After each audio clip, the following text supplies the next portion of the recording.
Dungeons & Dragons is a fantasy tabletop role-playing game that at its core is about telling a story with your friends in a fantasy background, and I'm going to teach you how to fill out a character sheet. First thing you're going to need is a player's handbook. It's going to be your best friend throughout this process, as well as a set of dice, consisting of dice from a D4 all the way up to a 20-sided die called a D20. It's also optional, but it's nice to have a little minifigure, but we'll come back to that later. You're going to need to choose a race. For this particular character, we're going with a Dragonborn because they have access to really cool breath weapons. And we need to pick a class as well. Since we are going with a magic theme, we're going to pick a wizard. Wizard has access to a lot of really cool spells that can help turn the tide in battle or even change the laws of physics. We're going to jump right into making the character sheet. As you can see, I've already fit all this up, but we're going to name our character Blizzard. It's going to be a level 1 Dragonborn wizard. We're giving him Sage as a background, which we'll talk about a little bit later. And we're giving him a true neutral alignment. First thing you're going to have to do when you're making your character is roll up your stats. There are 6 different abilities that you need to roll scores for, and they are Strength, Dexterity, Constitution, Intelligence, Wisdom, and Charisma.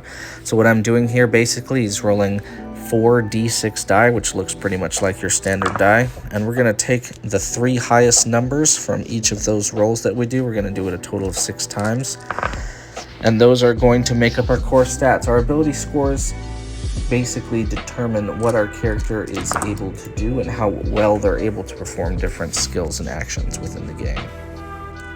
The stats that we rolled here are an 8, 3 12s, and 2 13s, and we're going to put those onto our character sheet right now.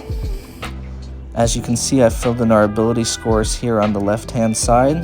Luckily, because of our Dragonborn background, we get to add 2 points to our strength and 1 point to our charisma, which is useful. As a wizard, intelligence is our most important stat because that's what we use to cast our spells, so we're going to make sure that's our highest number possible. This box is where we put our passive perception, and in this box here, we have all the languages we can speak as well as our weapon proficiencies. At level 1, all characters have a +2 proficiency bonus. That means any of our skills that have a little black circle filled in next to them is something that we're able to do a little bit better. Up at the top, we have our saving throws. We get these numbers based on whatever we rolled for our ability scores, and it determines whether or not we might be able to dodge a trap or lift something heavy if it's thrown at us. Down here, we have our skills. Our skills determine whether or not we are able to do well at different tasks. For example, acrobatics if you want to do a flip, insight if you want to tell if someone's lying, perception for looking for something, or sleight of hand if you want to steal. As you can see, once again, some of these skills have black circles to the left of them, and that means that we're proficient in those and we'll have a little bit easier of a time performing those tasks based on our class and background. Your armor class determines how easy it is for you to get hit, your initiative determines how quickly you react in combat, and movement speed is off to the right. Although you'll have to roll for health at higher levels, at level 1 everyone gets to take the max amount for their character. Wizards get a d6, so we get 6 plus our constitution modifier, which is going to bring us to a total of 7 that we've put right here.